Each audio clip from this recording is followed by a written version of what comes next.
Welcome to Life in the Music Business, a masterclass with Professor Pooch and your host, BACEFACE.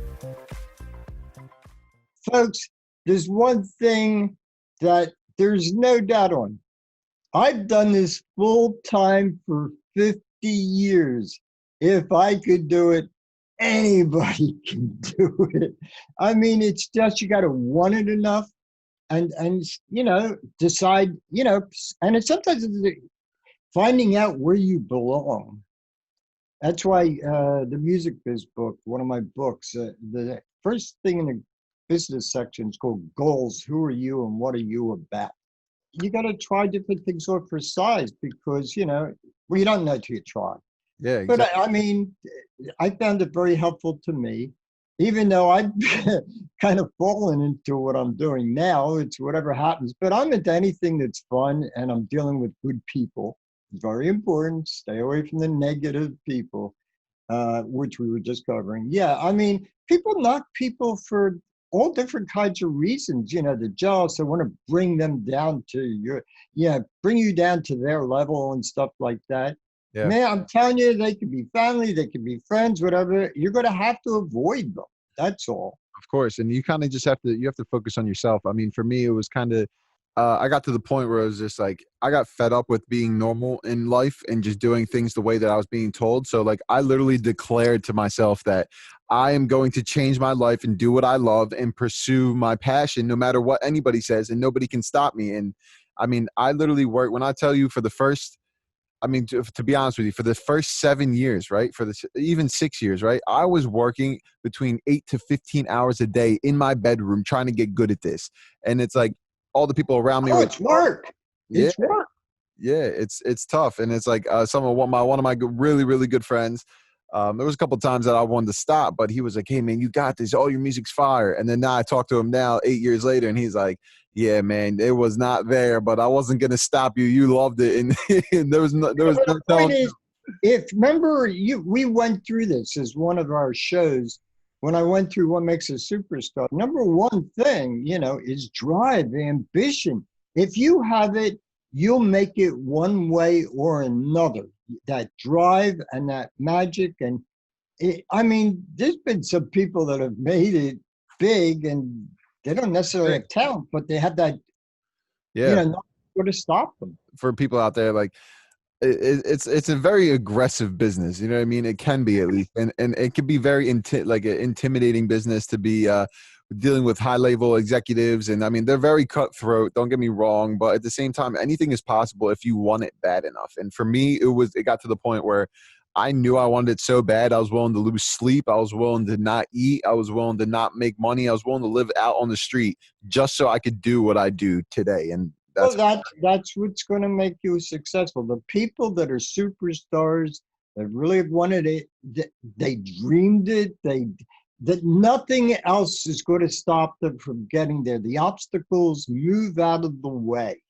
And one reason that drive and passion is so important, these people that have this drive and passion don't have the fear of success thing in them, that they put roadblocks in front of their own path. That means their heads are in the right place to, yeah. that's where they want. They belong on stage every night when they went to sleep. That's all they saw themselves, was on a stage with an audience or whatever, the person's goal is, in the music business, film or whatever. I mean, folks, 7/8 of the stuff we cover fits almost any kind of art. Yeah. It really does. It's what we're talking about, drive and ambition. I mean, if you want to do something, Dana, do it and find a way to do it. But you'll find out, remember the goal's got to be a little bit scarier. You're not aiming high enough. I never knew how I was going to become a record producer and a composer and learn all these instruments and be able to produce my own music and record vocals and use Pro Tools. But I just did it. And all of a sudden now I'm looking back, I'm like, how did this even happen? But at the moment I was like, it's go. That's funny when you said that, because it's like, people say, Pooch, wow, you wrote 7 books. And I said, I did. I mean, I don't know. It just happened. this is what I was doing. I don't know. I Exactly. mean, I said I was never going to write more than one. After the first one, which was 1984. I keep updating it, obviously. That's the music biz book, the red one. But oh my God, it's just things happen sometimes. But you're moving forward is the point, and staying out of trouble mentally where you're tearing yourself down. And just don't let anybody else tear yourself. I mean, back when I first started, right? This was in like 2013, 2014 is when I really, I had started dabbling it in like 2012, somebody that I knew was producing, and they kind of started showing me stuff, and I started doing research on my own. But it was really, at the time, it was more about like, everybody's going out and nobody wants to make time for their passion, right? And that's how it was for the entirety of my career, because everybody that I used to hang out with wanted to go out every night, wanted to they were still calling me, hey, come out, come out, come out. And I was like, hey, listen, I'm busy. I'm on a mission right now. Like, unless what I'm doing is going to move me forward with you guys, and I'm not doing it. And now the whole thing that brings me to is that like back then it was all about like, nobody has time because they're super busy and they're all sitting around doing whatever. But now, because of the quarantine, everybody's at home and nobody has an excuse anymore. So everybody's Yeah, right. exposed. Oh, I can't. Yeah, it's some real Yeah. story. And by the way, there's been articles in this and interviews and stuff. A lot of the business people that ended up working in, the jobs and making a lot of money, but when they were interviewed, none of them were happy. Yeah. Yeah, I mean, the way I put it normally is, well, you can work hard for somebody else and make their dreams come true. Why don't you just work hard on your own stuff and make your dreams come true? You have a choice, Yeah, exactly. And I find that, I mean, when I first started, there was no content. There was nothing coming out for anybody, like for me to learn. Like I was learning from videos in 2013, from 2007 that people had made, just to be able to get the understanding of what, because like there were specific things I was looking for. Like I was like the top down approach. I was looking and trying to find videos of people that had finished songs that were like breaking them down or just showing me the project. So I got like a couple tricks that I learned here and there. And over time, I just taught myself. And then that's when I decided to go to engineering school and stuff. And by that point, my entire family they were on my side. But for the 4 years before that, they were against it and talking bad about it every day. And I never listened. That's the one thing I did good. Yeah, no, that's a smart thing is, I mean, look, everybody has an opinion, but you have to live with yourself 24 hours a day.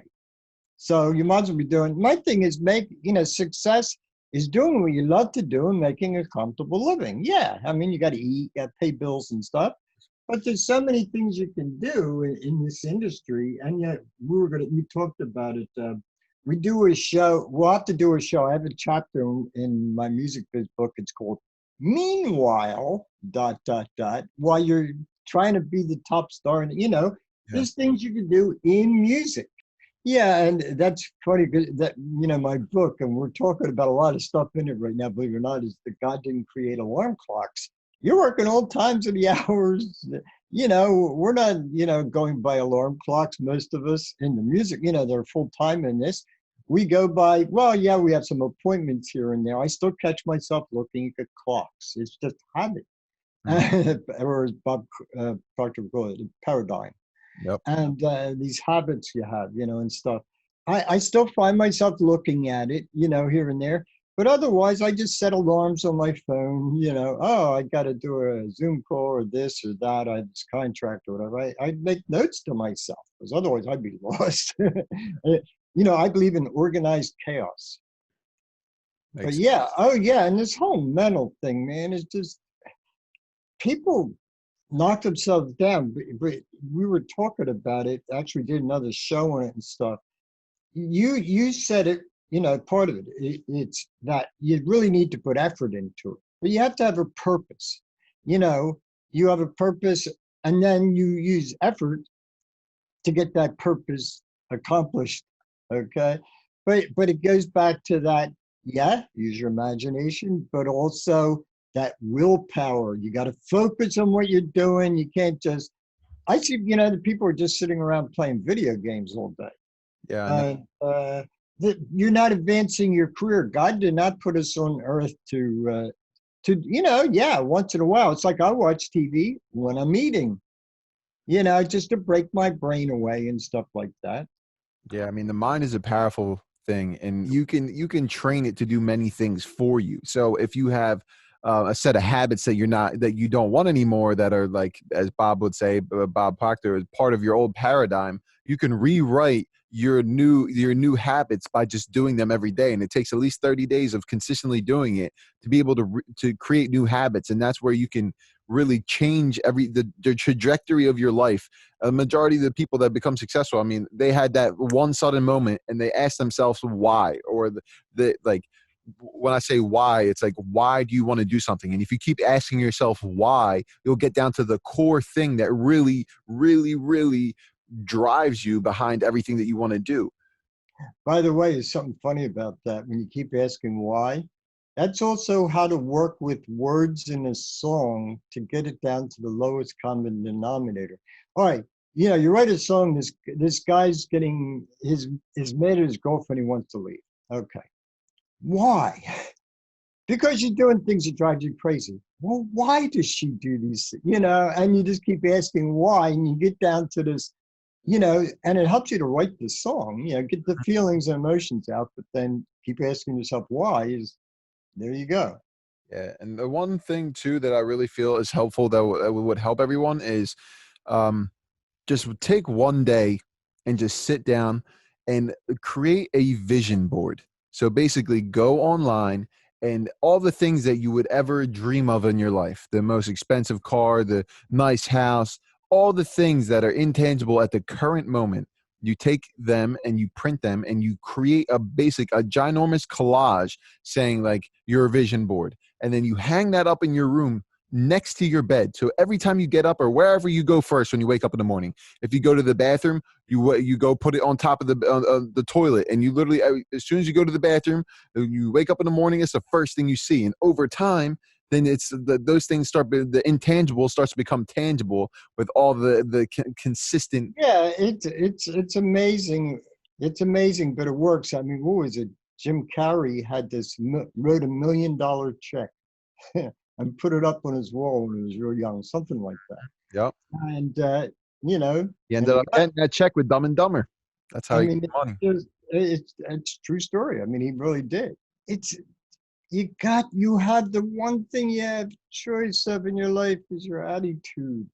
And you you can look at something, the good or the bad, and look for the good. It's like solving problems. You can't look at the problem, look for the solution. Okay. Just, there's a problem. I got a problem. Well, I know the facts of this problem. Let's come up with a solution. Exactly. And the one thing too is that, I mean, the people that are watching this and subscribing and liking and following all that stuff, like, a lot of people are just watching, but they have to, I want everyone to understand at the same time, they can also be getting their name out there and building credibility and building the fan base for themselves. You don't have to be stagnant. You don't have to wait for the one big moment to come across in your life, because I'm sorry, and I don't mean to burst anybody's bubble, but there's no opportunity that it's going to change your life and just going to drop onto your lap one day, unless you inherited $1 million.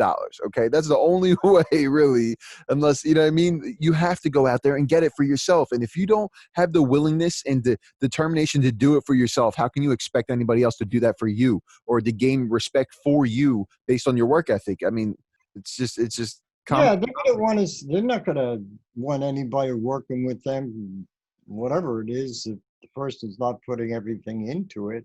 But you were bringing up the thing of the people stuck in their house and stuff. All of a sudden, after being used to be out in the world and stuff, it goes back to what we were talking about, of those outer senses. We're used to using different senses, but we're reacting to the past instead of using those inner senses and create your future. You're seeing, you're hearing, what you're doing is reacting to things that are already done by somebody else. That food you're eating, somebody made it. Okay, it's past tense. So when you're in the house, just create stuff, your future. You're not using your imagination, your willpower, focusing on something and doing it the best you can. Remember, the only thing you got in the music industry is your name. And you want to put really great quality along with this name. Of course, but it's not gonna start off great quality. So don't strive for perfection, because perfection does not Well, exist. there's no such thing as perfect. If somebody's trying to be perfect at something, it will never get done Yeah. because there's no such thing as perfect. It's an opinion. You have to know when something's just done. It's like the painter's saying after 10 years, oh, just one more stroke here. Well, folks, come on now, you know? Of course, yeah. And that's the thing, is that you don't want to get caught up on all that stuff. I mean, one of the biggest compliments I've ever got is that, like, they see, like, the person has seen my work ethic since day one, and just like seen how ruthless and determined I've been. And I've never stopped once to look back and be like, oh, I never did this, I never did that. I mean, everybody looks back and says, oh, you know what I mean, you regret some things in your life, but you just look at them objectively, and then you deal with them, and then you just put them aside. It's almost like I put them in No, a treasure chest, and I put the lock on it. I'm like, all right, now I know where you are. If I ever need you, I'll come the back. thing is, learn and honor and learn from the past. But you have to accept and work in the present, preparing for the future. But you only got the present. So you might as well get busy on it, or there won't be any future looking, ain't gonna things.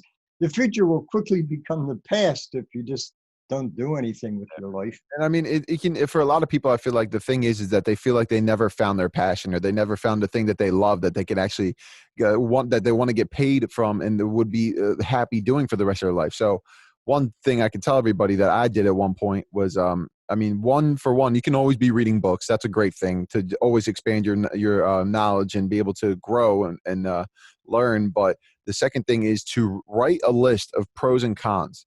So, like, or not pros and cons of things that you, basically like a list of pros and cons, but it's like things that you like to do and things that you don't like to do, right? So it sounds pretty obvious, but once it comes back to that why thing. So, like, if you go down and you write the things that you enjoy doing, and then you go over and write all the things you don't enjoy doing, then objectively in your face, you have two lists of things that you like, the things that you like and the things that you don't. So the things that you don't, you can already disregard, but then you can start going down one by one the things that you like, and be like, could I get paid for that? Oh, maybe I could be like a consultant, or a fashion consultant, or a paralegal. I mean, there's so many things you could do that if you're passionate about it, then go towards. But unless you actually write a list and actually break down what you like everybody's different. You can't base Well, it on anything if else. you remember when I first met you, I asked you to write down everything you can do, but next to it wrote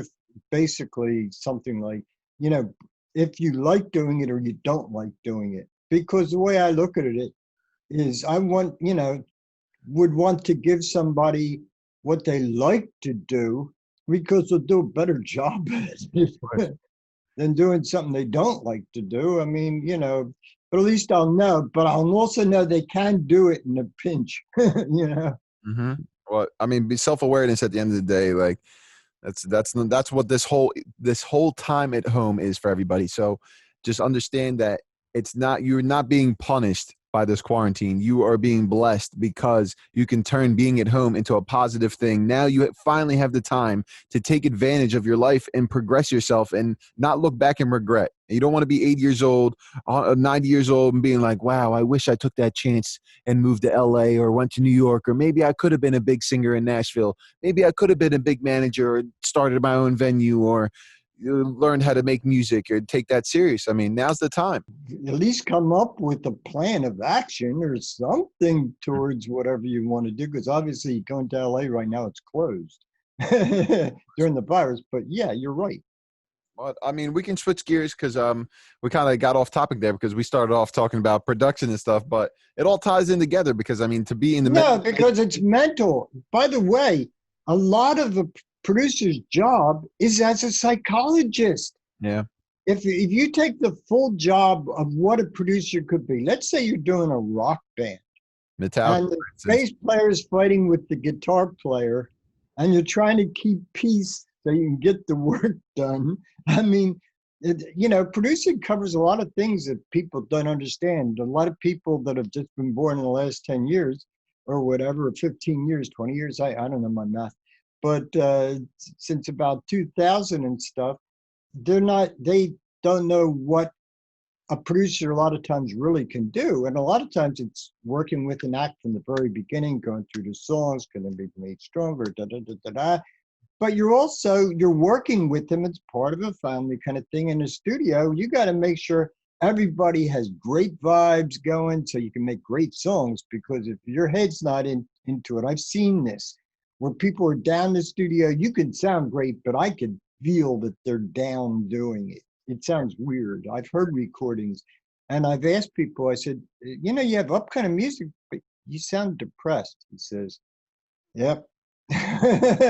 you know, It's just how it goes. I mean, it's not always pretty in the studio. I mean, it was like, in the term of a producer, the producer is running the show. Okay, so they hire the label would hire a producer because the producer is going to produce that record, aka be the final decision maker on everything. His job is to get the best performance out of you. He's not there to be your friend. He's there to get the best performance out of you and make the best record humanly possible. So sometimes the heads are going to butt because like there's bands that wanted stuff to be a certain way and they wanted it to sound their way, and F you if it doesn't, because that's our yeah, but part of the problem is if they've never been in a studio before, they don't understand that it doesn't sound like it does on stage. No.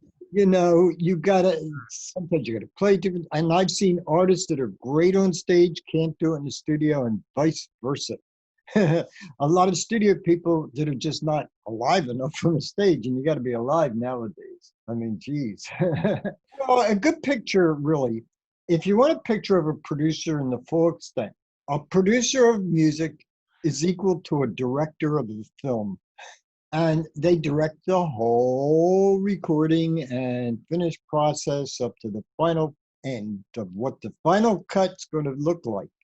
And with music, it could be that whole thing. It's not just people nowadays think a producer, oh, they make tracks, they make beats.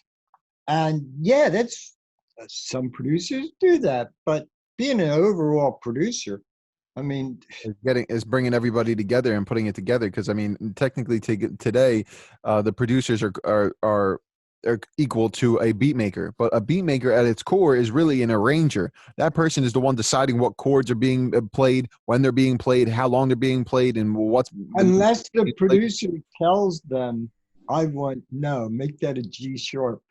If they know the theory. And the problem is very few people know theory. Yeah. And they just playing at this keyboard instrument, but they have no idea what they're doing. Yeah. Oh, well, she can't hit the key. You're going to have to raise the key, and things like that, And here's the one of the best things that I was ever taught by one of my older engineer friends. One of the things I had always strive for is like, how do I know what a finished product sounds like, right? And then one day he sat me down and then he said, listen to this song. And I was like, okay.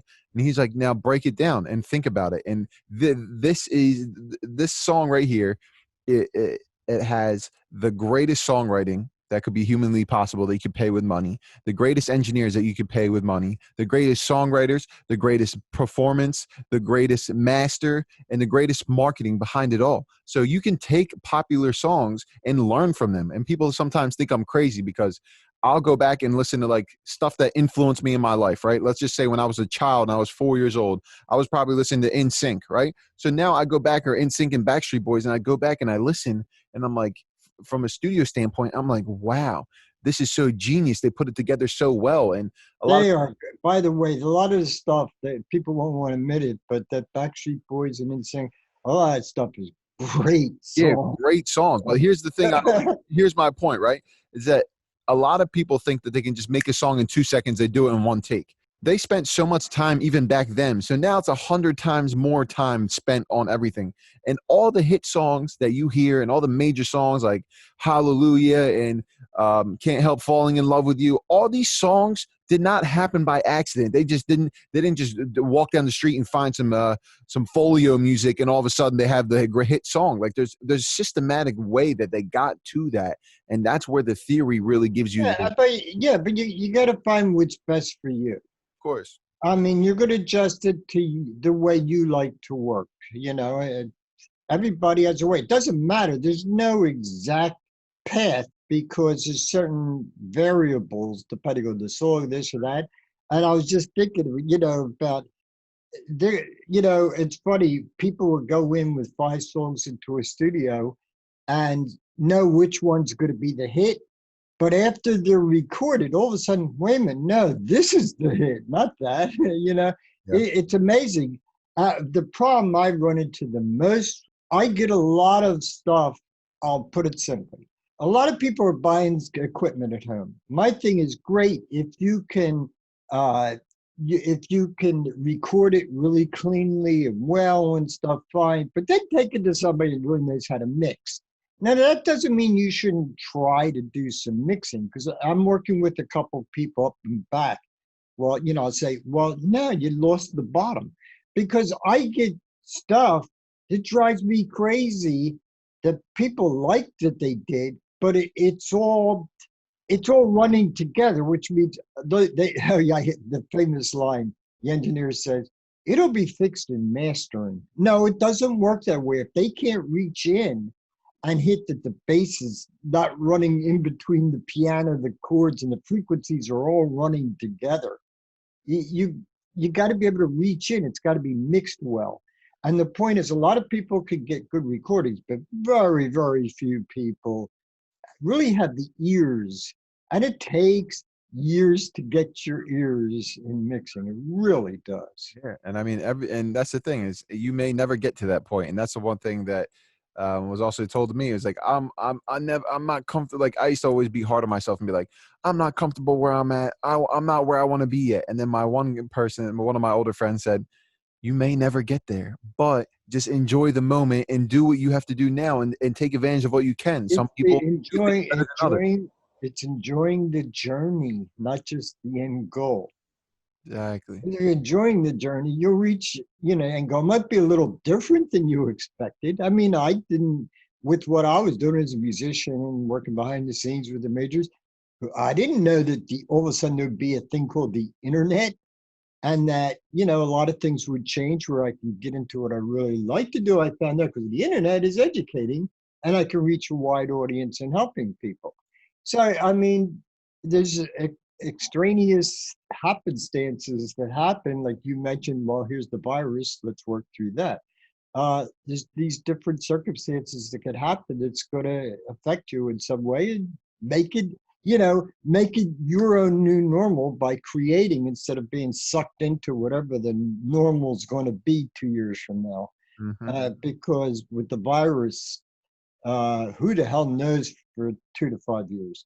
So yeah, there you go.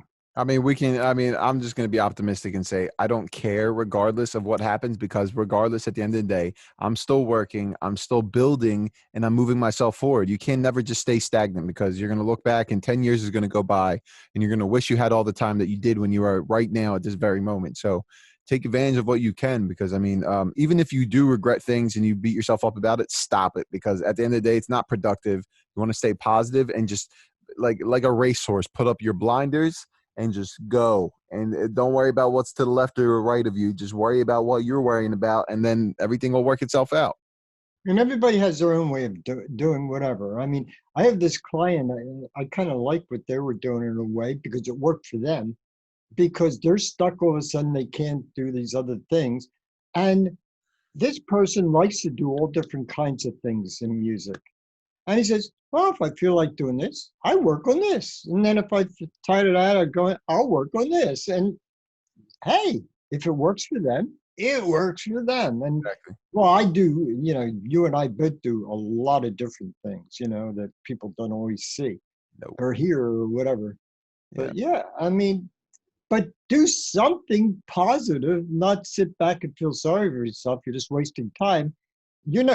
I mean, I never want to be in a situation where I'm watching the world go by. I want to be, because wait a minute, I could be there, do what you want to, have fun with it, as long as you're not hurting somebody else, and move forward, whatever it takes. Have fun. Yeah. Let the little child out of you, and imagine, create. People said, "Well, what am I going to do?" Just sit back and just clear your mind, and you'd be surprised what might pop in. Try to think of things you like to do and figure out a way to make money from what you like to do. And at least enough so you pay the bills. Of course. And if you work at it hard enough, anything's possible. Yeah, well, I mean, when I started out to make money, I was 16. I wrote lead sheets. Because, yeah, as funny part as you said you started with guitar at 13. That's where I started guitar too. You started the piano too. I wish I would have. I ended up with the violin at 8. But I forget what we were exactly. Yeah, but I mean, no, we covered a lot of stuff today, but I would like to start by taking a 2-second break and introducing the show, because I did not do that. But welcome back, everybody, to Life in the Music Business with Professor Pooch. We are here going to be talking about a lot of different things, and thanks for everything. Just enjoy. Yeah, and this is, I mean, we're doing this through the holiday season. It's the end of 2020, and, and just my thing is, remember, whatever year it is, when you're going to the next year, the past, whether it was good or bad, is dead. It's gone. My thing is, instead of just, oh boy, another year, conquer it. Have fun with it. Use your imagination, enjoy yourself. I mean, we're going to keep expanding what we're doing. Because I announced the last Poochcast, I announced we're going to be doing Wednesdays probably. I think that's the day we've chosen to just go more in depth, where I just go real in depth on a particular topic. Because we talk around it because we want people to learn how to use this information and stuff and make it a show. But I also have tons and tons of information. People know me. I have ridiculous amounts of content. And I want people to learn, the nitty gritty too. What we talk on the show is how it all intertwines, kind of thing. I guess that's the best way to put it. I don't know. I mean, it'll all come full circle, and there's a lot of different things that both Pooch and I specialize in that are similar and different from each other in that sense, and that's why we work really well together, because we both fill each other's voids. Yeah, well, that's the key, and that's a big thing to learn, is that, everybody has quote unquote strengths and weaknesses. And too many people try to build up their weaknesses. No, go to somebody that's their strength. It's way easier. Yeah. Build up your strengths even more. See, what people don't understand, well, I'm good at that. No, good is not enough. If you want to stand out, you got to be outstanding. You got to be great. Yeah. And that's there's plenty of good songs, good this, good, you want to stand out. Of course. So okay, so I guess before we're going on 5 hours, we're going to have to edit this down. We know that. So stay tuned for the next episode, folks. Take care. Thanks for watching. Tune in for the next episode.